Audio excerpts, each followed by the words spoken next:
Saludos amados del cielo, Dios te bendiga. Este que te habla es tu amigo y tu pastor Andy Mendoza, pastor del distrito de iglesias adventistas en Sabana Grande, Puerto Rico.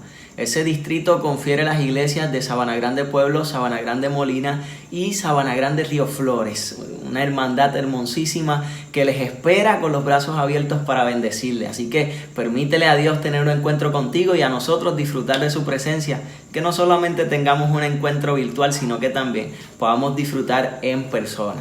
Quiero invitarte de ya a orar para que podamos hacer el estudio de este día con relación a lo que es la cuarta frase de esas 7 que Jesús expresó en el madero cuando ya estaba a punto de terminar su obra en la cruz. Oramos.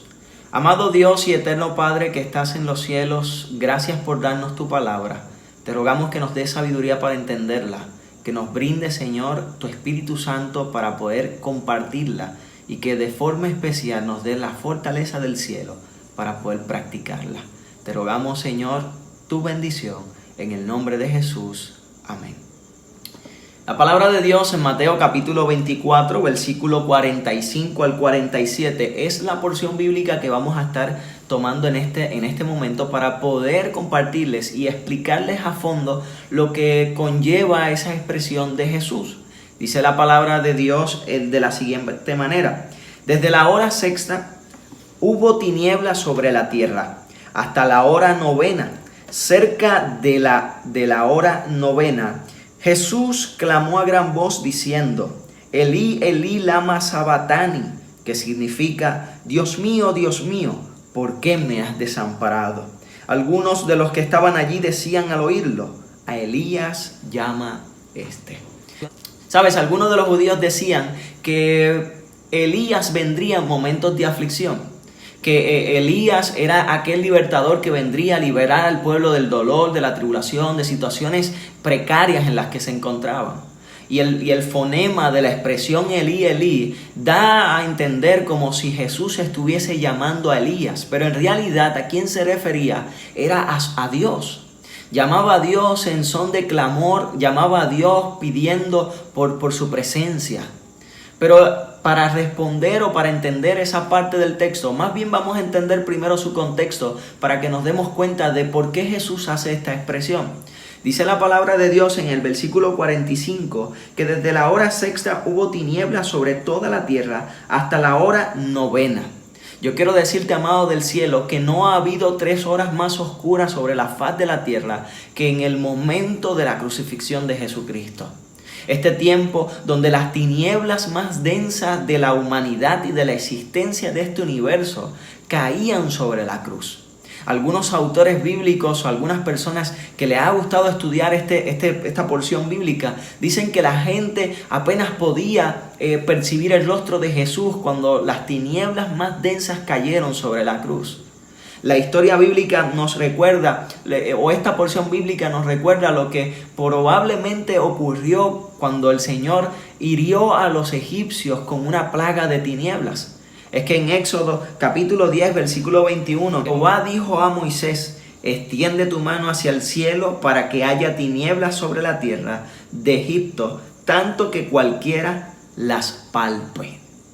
Así que lo que está ocurriendo en la cruz, puede que algunos de los egipcios que experimentaron esta plaga o de los israelitas que pudieron vivir esta experiencia, puede que se hayan familiarizado o se puedan familiarizar con esto que está ocurriendo en el momento de la crucifixión de Jesucristo.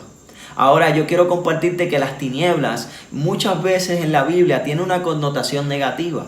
La palabra de Dios dice en Primera de Juan capítulo 2 versículo 11 lo siguiente: pero el que odia a su hermano está en tinieblas y anda en tinieblas y no sabe a dónde va, porque las tinieblas le han cegado los ojos. Si bien es claro, las tinieblas acá es comparado con una experiencia, ¿verdad?, distante de nuestro Dios. Cuando las tinieblas vienen al ser humano, probablemente Dios está apartado de ellos. Y permítame decirles esto porque ahora es paradójico ver cómo aquel que ha sido reconocido como la luz del mundo ante sus discípulos y los que le seguían en aquel tiempo, ahora estaba rodeado de tinieblas.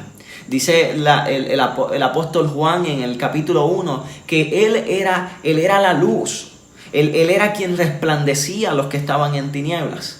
Pero curiosamente ahora las tinieblas eran quienes lo dominaban. Las tinieblas eran los que de alguna manera ropaban la experiencia que el Señor Jesús estaba viviendo en la cruz. Efesios capítulo 5 es otro texto que podemos estudiar para nosotros darnos cuenta de que las tinieblas tienen una connotación de alguna manera negativa. Mira lo que dice en Efesios capítulo 5, versículo 11. Y no participéis, dice el apóstol Pablo, en las obras infructuosas de las tinieblas, sino más bien reprendedlas. Así que el apóstol Pablo también pone en perspectiva que las tinieblas es una experiencia donde nosotros como adoradores o estamos apartados de Dios o estamos caminando por un camino erróneo.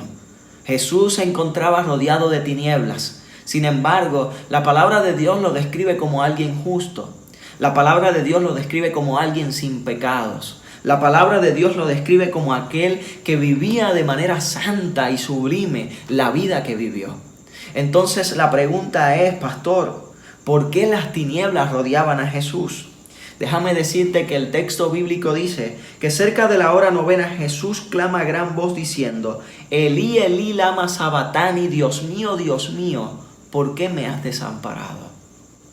Sabes, nuestro Dios es un Dios santo.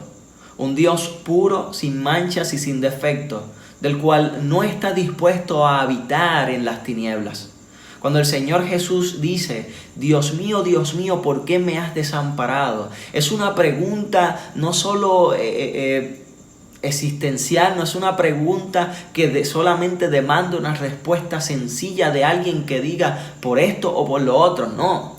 El Señor Jesús no tiene la oportunidad de percibir a su Padre porque estaba viviendo un proceso de sustitución donde en lugar nuestro, donde en lugar del pecador, donde en lugar de aquel que había transgredido la ley santa de Dios, Él había sido puesto para que por medio de la maldición que Él había adoptado, para que por medio de esa soledad que iba a experimentar, tú y yo podamos alcanzar la esperanza, que tú y yo pudiéramos alcanzar la compañía, que tú y yo podamos alcanzar la fortaleza. Ahora vemos a un Jesús en la cruz que según 2 Corintios capítulo 5, versículo 21, si nosotros vamos allá podemos ver a un Jesús que está dispuesto a asumir nuestro rol. Dice la palabra de Dios en 2 Corintios capítulo 5, versículo 21, que al que no conoció pecado, por nosotros lo hizo pecado, para que nosotros seamos justicia de Dios en Él. Así que Jesús está viviendo la experiencia de ser aquel que recoge toda la culpa de la humanidad. Jesús, en medio de aquella densa tiniebla, era visto por el Padre como el pecador más grande del universo, aun cuando en Él no habitaba el pecado. Aun cuando Él no había cometido ninguna infracción a la ley de Dios. Aun cuando Él era justo, santo y sin pecado. Oh amado de Jehová, la palabra de Dios muestra a un Jesús desamparado para que tú y yo podamos encontrar amparo y fortaleza en Él. Jesús estuvo dispuesto a ser colgado como un maldito para que tú y yo no seamos vistos de esa manera y seamos reconocidos ante el Padre y ante el mundo y todas las huestes angelicales como gente bendita, como gente que ha sido bendecido de una manera inimaginable por el Dios del cielo y de la salvación. Pero esta experiencia nos recuerda que nuestro Dios no está dispuesto a habitar en el pecado. Esta experiencia nos recuerda que nuestro Dios no hizo excepción ni aún con su Hijo. Esta experiencia nos recuerda que nuestro Dios, asumiendo la responsabilidad y la culpa, según el apóstol Pedro, dice la palabra de Dios en 1 de Pedro capítulo 2, versículo 24, que nuestro Dios asume nuestra culpa. Dice el texto de la siguiente manera: Él mismo llevó nuestros pecados en su cuerpo sobre el madero, para que nosotros, estando muertos a los pecados, vivamos a la justicia. Por su herida habéis sido sanados. Cuando Jesús lo vemos en la cruz clamando, Dios mío, ¿por qué me has desamparado?, vemos a un Jesús que estuvo dispuesto a ser desamparado para que nosotros hoy abracemos el amparo del Dios del cielo y de la salvación. Amado del cielo, no permitas que el pecado que hoy abraza nuestra humanidad te abrace a ti. No permitas que las tinieblas que rodean el pecado nos siga abrazando a nosotros. Que el momento de angustia, de desesperación y desolación que vivió nuestro Señor Jesucristo valga realmente la pena el sacrificio que Él hizo. Hay una autora bíblica llamada Elena G. de White, que en un libro llamado El deseado de toda la gente, el cual les recomiendo que lea, en un capítulo llamado El Calvario, dice ella, en la página 701, que Jesús temía que el pecado fuese tan ofensivo para Dios, que su separación resultase eterna. Sintió la angustia que el pecador sentirá cuando la misericordia no interceda más por la raza. El sentido del pecado, que atraía la ira del Padre sobre él como sustituto del hombre, fue lo que hizo tan amarga la copa que bebía el Hijo de Dios y quebró su corazón. Amado del cielo, cuando Jesús clama por su Padre, es porque estuvo dispuesto a ser separado de la presencia de su Padre, contar que tú y yo como hijos del Dios del cielo y de la salvación podamos ser acercados. Hoy nosotros somos invitados a abandonar todas las tinieblas que han estado rodeando nuestra casa, nuestras vidas, para que así, por medio de la sangre que fue derramada en la cruz del Calvario, tú y yo podamos alcanzar la sanidad, la salvación y la reconciliación con nuestro Dios. Que Dios te bendiga y te guarde, y que constantemente te recuerde que aquel que vive en santidad a Jehová vive siempre cerca de Él. Dios te bendiga.